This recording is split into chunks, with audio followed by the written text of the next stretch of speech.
ان کے یہاں انفرٹیلٹی کی کوئی خاص وجہ ہے؟ جی جی ان کی ایک اویئرنیس نہیں ہے. اویئرنیس نہ ہونے کی وجہ سے کسی چیز کی یہ ہم نے یہ نہیں کھانا ہے، ہم نے یہ نہیں کرنا ہے، ہم نہیں کرنا ہے. اس کا کام صرف یہ رہتا ہے اس کپل کا کہ دن بھر کہیں بھی رہیں، رات کو ایک ساتھ ہو جاتے ہیں. جی ٹھیک ہے. اور ہمارے یہاں جو پوش میں یہ ہوگا کہ ان کا گھومنا پھرنا، سوسائٹی میں جانا، اس میں ٹائم کا ویسٹ کرنے کے بجائے اور کچھ نہیں ہوتا کہ جی ابھی ہم پلان کر رہے ہیں. یعنی ان کی زندگی کا جو جی انداز وہ ہے پلان کر رہے ہیں، اس پلان کے اندر میں پتہ چلا کہ جناب ان کی سپرم ختم ہو گئے، اس پلان میں پتہ چلا کہ اوولوشن نہیں ہو رہی ہے. تو وہ پھر وہ جاتے ہیں مختلف جو ہے انفرٹیلٹی ڈاکٹر کے پاس، پھر اپنا وہ ٹریٹمنٹ لیتے ہیں. یہی وجہ ہے کہ پھر مضافات میں میں آپ کو وہاں بچی بڑی تعداد جو لوگ ہیں ان کے بچوں کی تعداد زیادہ ہوتی ہے، اور پوش کے ہاں جو پوش میں آپ 1 ملے گا، مضافات میں آپ کو 8 ملیں گے. یعنی اتنا زیادہ ریشو ہے. جی ڈاکٹر صاحب. کارڈیک سیٹ نہیں ہوگا، پریگننسی تو ہو جائے گی لیکن اس کے بعد جو ہے وہ مسائل پیدا ہو. فیٹل پول پازیٹیو آ جائے گا، بیٹا ایس سی جی پازیٹیو ہوگا، پی ٹی پازیٹیو ہوگا، فیٹل پول نہیں بنے گا، کارڈیک سیک نہیں ہوگا، گروتھ رک جائے گی. اس کے بعد سے آئی یو ڈی ہو جائے گا، it's call intra uterine death. Still birth ہو جائے گا، ہو کے ایکسپائر کر جائے گا. تمام کے تمام ذمہ دار جو ہے اس کی اسپرم کی کوالٹی پہ ہے، اس کی ہے، اس پہ ہے. تو یعنی ہم یہ کہہ سکتے ہیں کہ اس میں زیادہ تر قصور جو ہے یا ذمہ دار جو ہے میل ہے، وہ ہم مردوں کو کہیں گے. اچھا ڈاکٹر صاحب، یہ ہوتا ہے کہ آبارشن ہو گیا، آبارشن کے بعد یہ بتائیے کہ کیا ڈی این سی کروانا ضروری ہوتا ہے؟ ہوتا یہ ہے کہ اس میں ریٹین پروڈکٹ آف کانسیپشن ہوتا ہے، آر پی او سی ایز ہوتا ہے، ریٹین پروڈکٹ آف کانسیپشن. جب تک خواتین ڈرتی ہیں، نہیں جب تک وہ آؤٹ نہیں ہوگا پلاسنٹا، جب تک وہ آپ کے کانسیپٹ وہ جو ہے آر پی او سیز جب تک نکلے گا نہیں، ایم ٹی تو یوٹرائن کیویٹی تو ہوگی نہیں. اس کے اندر بہت سارے انفیکشن کا بھی چانسز ہو جا سکتا ہے. بہت ساری چیزیں. یہ بتائیے کیا ہومیوپیتھک دواؤں سے ہم آبارشن کو روک سکتے ہیں؟ بات آ گئی کہ ہم میل کا ٹریٹمنٹ کریں گے، اس کی ہیلدی موٹیلٹی ٹوٹل کاؤنٹ کو ہم اگر کر دیں گے تو عورت ابارٹ نہیں کرے گی، عورت ہیلدی بیبی نارمل ڈیلیور کرے گی. اچھا، ہمارے یہاں ایسی ادویات ہیں جو موٹیلٹی کو بڑھا دیتی ہیں؟ بالکل.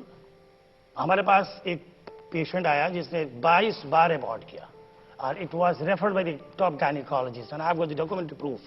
اس کا ثبوت ہمارے پاس ہے لیٹر کے ساتھ. 22 بار اس نے ابارٹ کیا. میں نے اس کے ہسبینڈ کو جب بلایا، ہم نے بھائی آپ کو میں انویسٹیگیٹ کروں گا کہ لیجیے میں تو ٹھیک ہوں، اور اگر میں ٹھیک نہ ہوتا تو یہ ڈیلیور 22 بچے کہاں سے ہو کے ابارٹ ہو جاتے. آئی یو ڈی بھی ہوا، انٹرا ڈیتھ بھی ہوئی، اسٹل برتھ بھی ہوا، ایکسپائر بھی کر گیا ہونے کے بعد سے. لیجیے میں تو آپ کے انویسٹیگیٹ کے بغیر میں اس کا علاج نہیں کروں. جب اس کا انویسٹیگیٹ کیا تو اس کی موٹیلٹی تھی 40% اور ٹوٹل کاؤنٹ تھا 10 ملین. موٹیلٹی میرے تجربے میں 70% سے کم نہیں ہونا چاہیے. Total count of the sperm ہونا چاہیے 120 ملین سے کم ہوگا.